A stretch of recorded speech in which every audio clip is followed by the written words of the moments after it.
Guys, anong balita sa inyo at anong balita dito sa atin sa Dubai? So, bali ngayon guys, nandito tayo sa may part ng Jumeirah. Bali kasi ngayon, pupunta tayo sa Jumeirah Open Beach. Open beach guys kasi ito yung beach na open sa public. Ibig sabihin, open siya para sa lahat. So, maraming naliligo dun ngayon. So, bibisitahin lang natin kasi ang tagal na ako dun hindi nakapunta. Ipakita ko rin sa inyo kung ano na yung mga pinagbago ngayon. So tara guys, huwag na natin patagalin to guys. Let's go! So, eto na. Dito na tayo guys sa may ibabaw ng bridge. Paakit na tayo. Medyo maganda yung weather, wala na rin yung araw. Pero gusto ko rin sana guys ma-witness yung pagbaba ng sunset doon. Sana maabutan natin. Bali 6:20 na ng gabi. So medyo may araw pa. Dito wala na. Pero doon sa may beach, pag nakarating na tayo doon sa may dagat mismo, may araw pa doon. So mamadali na natin kunan ng video yung pagbaba ng araw. So mga 10 minutes siguro makakarating na tayo doon. So tignan nyo guys, ang ganda dito guys. So, sa may kaliwa natin, ganda nung mga yate. Woo, ganda.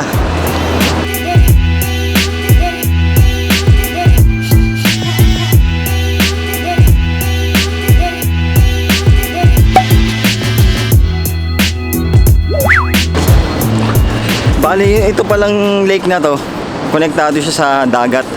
So hindi siya man-made. So napakalalim siguro na tubig niyan kasi may nakakadaan mga barko tsaka mga yate. Ito na guys, malapit na, natatanaw ko na yung stoplight. Ito na siguro yung pang-apat na punta ko rito. Kasi pag nung pupunta rin kami dito, kasama ko sila Jody, Jason tsaka si Nuts. Yung huling punta ko dito, yung mainit na, summer talaga. Naligo kami nun. Since ngayon galing ako ng office, sinamantala ko na. So, drop by na tayo dito. So, at least na-i-vlog ko rin tong lugar na to. Kasi yung unang vlog ko, hindi ako nagsasalita. Vlogger lang ako nun So, medyo may construction konti dito. Patay tayo dyan, maghahanap tayo ng daan para makatawid tayo doon sa kabila. Ito na guys, stoplight. Kung mapapansin nyo guys, ang gaganda ng mga building, di ba nakita nyo sa likuran ko, ayan, ang gaganda ng mga pagkakagawa nila. Ano yan guys, puro yan mga abila, bahay, ay accommodation, parang ganun. Sabid muna tayo guys, mamaya tayo magwentuhan.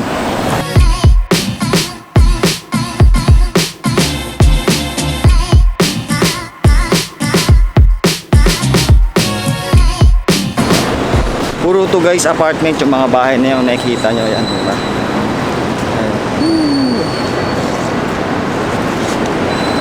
Kasi paano ko nalaman guys, kasi nga naglilinis ako dyan kaya napaka memorable ko yung mga apartment na yan, yung mga buildings na yan.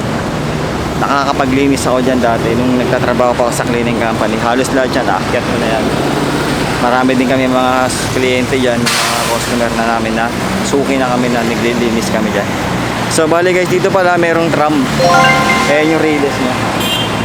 So yung tram, makakasakay ka dyan. Dun kadugtong siya doon sa Jumeirah Lake Tower, papunta siya doon sa Mina Siyahi.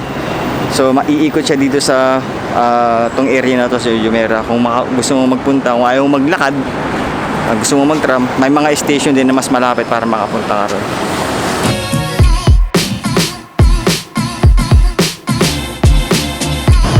Kita nyo yun, train yun. Wala sa Pilipinas niyan. So malapit na, isang tawid na lang guys. Doon na tayo sa beach. So mamaya na lang guys, tatawid tayo guys.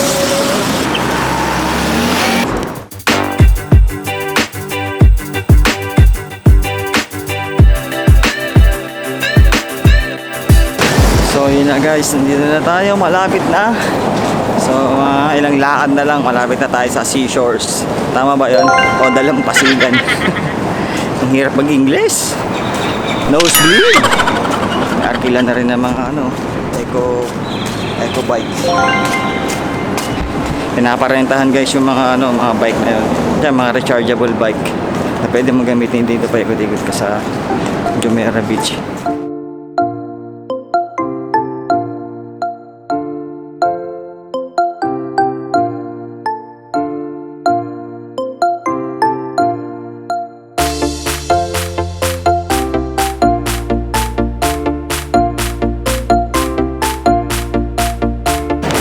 So guys, tawid na tayo guys. Malapit na tayo doon sa may... Tawid lang tayo ng konti. Oops.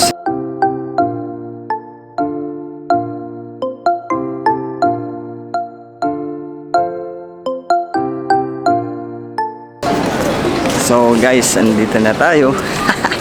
Andito na tayo, malapit na tayo sa beach. Natatanaw ko na guys yung ano, yung malaking Ferris wheel. Sasakay tayo dyan guys pag nagawa na talaga ng total yan.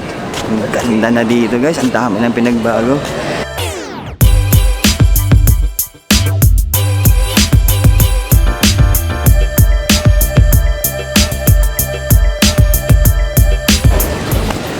So guys, tara guys, lapit tayo, dumalapit sa may beach. Sana allowed. Kasi pag may dalang camera, nananaway dito eh. Kasi may issue na rin kasi guys na may nandakma ng tilapia at tahong dito. May mga ganong kwento kasi. Yung mga, ayoko nang banggitin yung anong lahi, syempre. Yung iba kasi dyan, pupunta lang sa tabi ng beach para lang mamboso. May mga dala silang cellphone, pero ang purpose nila yung video, picture yung mga nagpapainit.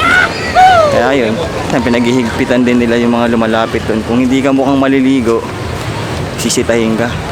Pero kung may outfit ka na mukhang maliligo, allowed lang, okay lang, papayagan ka naman din. Guys, ang ganda guys, tignan nyo guys.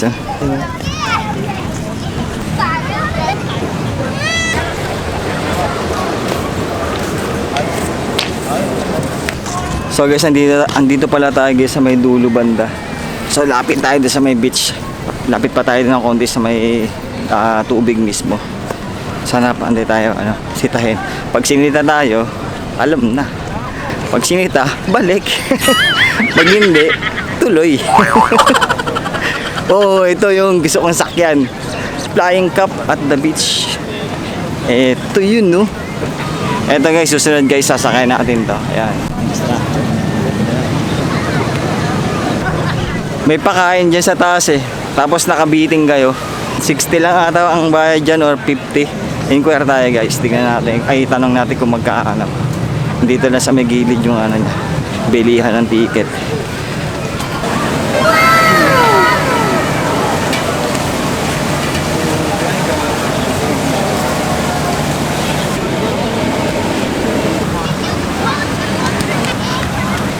Makita nyo guys yung tao na sa ibabaw. Yan. Paano ka kakain dyan? Tapos ng marami. Kung isusuka mo lang din naman, di ba? Antayin natin to guys na mabuo itong Dubai Eye tawag nila dyan eh. Talo na ng Dubai yung London Eye. Mas malaki to. Mas marami yung pwedeng sakyan na dito parang kubon ba. Mas marami. Taka mas malaki yung pinakabilog niya. Imagine nyo kung gaano kalaki, mga nasa 300 ata, hindi ko alam. Ganda, di ba? So, pag nagbukas yan, mas maganda yan kasi andyan dyan na rin lahat ng mall, sinihan. So, hindi lang Ferris wheel ang pwedeng activity na puntahan dyan, napakarami. Malilibang ka rin. So, andito na tayo guys sa isang tabi. Mamaya, baka maglakad tayo papunta ron. Tapos, magpaabot na lang din tayo ng gabi rito. So, montage na lang. Guys, umpisahan na natin, lakad na tayo.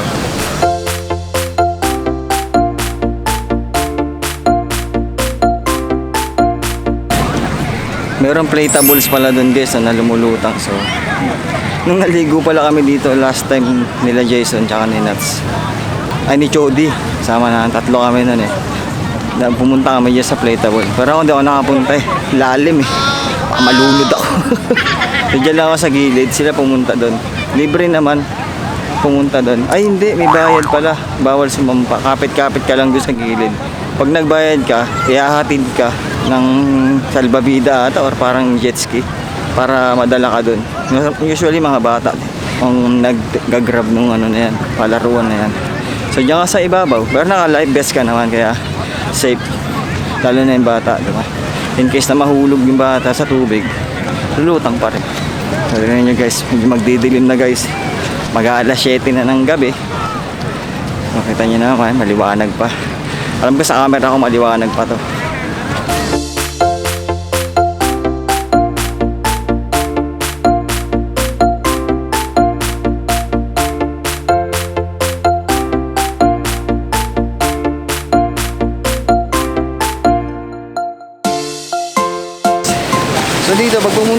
basta magdala ka lang naman ng ng extra ng damit, pamalit, yun lang.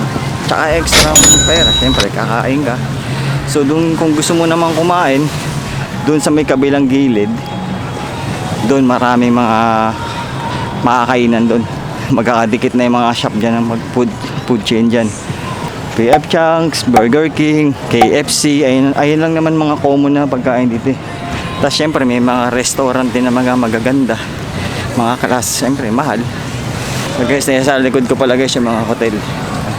Mga hindi ko lang, may mga 5 star din yan, tsaka 3 star hotel, 4 star.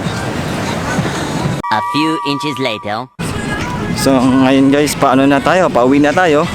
Pabalik na yung lakad natin para makapunta na ulit tayo dun sa mas malapit na tulay tsaka stoplight. Ang sarap lang magala, di ba? Sarap lang dito. Sarap dyan maligo. Pero masarap maligo dyan. Hindi ganito kainit. Mga buwan ng September, December, yan. Yung magpapalit na yung lamig ay init. Kasi pero pag ganito, mainit pa eh. Pero kung pupunta ka ng ganitong oras, mga 5 o'clock, okay, panalo. Hindi masakit sa balat tsaka hindi ka mangingitim. Mga bata na naglalaro, bungee jumping guys. Videohan natin sila. Tara guys, akit na tayo dito sa sa hindi mabuhangin. Ang hirap maglakad na nalubog yung paa ko.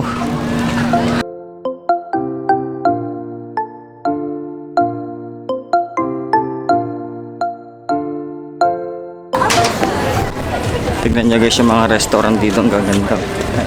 Catch 22. Yun. Yung mga hindi familiar na restaurant. Parang sa atin wala pa yata yan. Kasi ito guys yung mga maliliit na tindahan nasa gilid. Maliliit na bukan. Napaka-organized nila rito, di ba? May mga henna tattoo din. Tapos pa-dreadlocks. Marami rin dito ng ganun. Alam nyo guys, sa Dubai, nandito na lahat. Gusto nila sila na yung pinaka. Kaya meron pa tayong isang din na pupuntahan yung malaking frame dun sa may Karama. Meron din kasi entrance doon. Pero try din natin akitin yung pinakamalaking frame na nagawa sa ngayon. Nasa Guinness Book of Records din yun. Puntahan din natin yan pag medyo nakaluwag-luwag tayo sa schedule. Mabigyan, sagir. Guys, may helicopter dito. Hindi ko na para saan to eh. Sir, lumilipad ba yan? Kabayan ba? Kala ko, umiling na kasi. Akala ko hindi ako naintindihan. Ano sir, lang, pambata lang gano'n.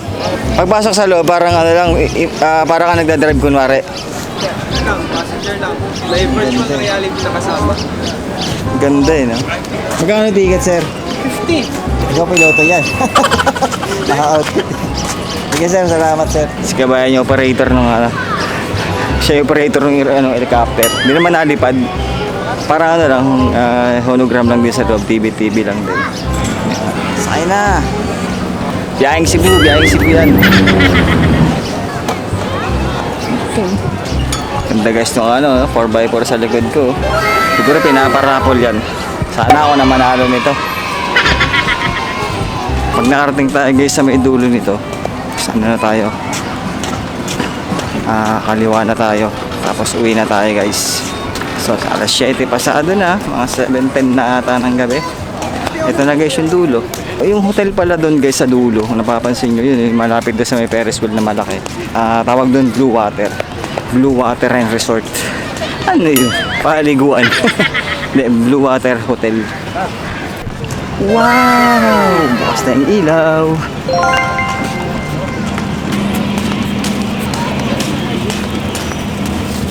So ayun na guys, ano na tayo ngayon? Palabas na tayo. Pupunta na tayo doon sa kabilang side.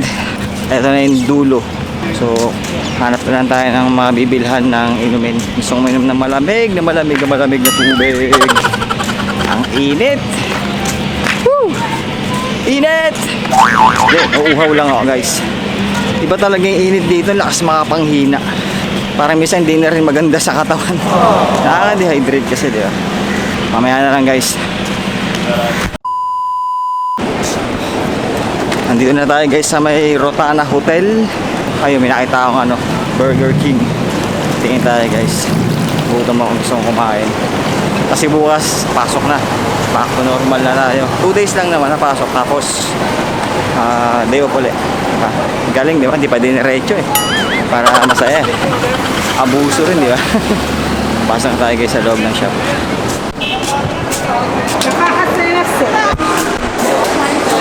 Ano gusto niyo po? Chicken or beef? So guys, naka-order na tayo. Hindi tayo bumili ng pagkain natin sa Burger King. Para lang ano, bago tayo muli mamaya may laman na siya natin.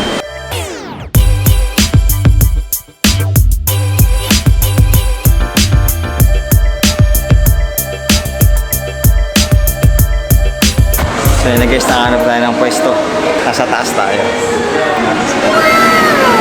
Kaya muna.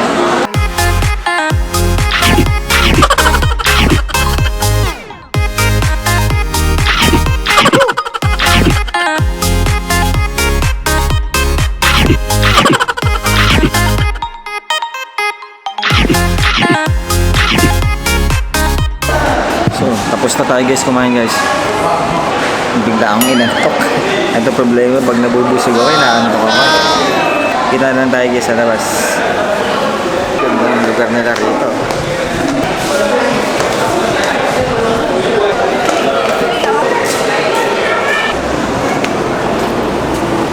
So, dito pa rin tayo sa JBR.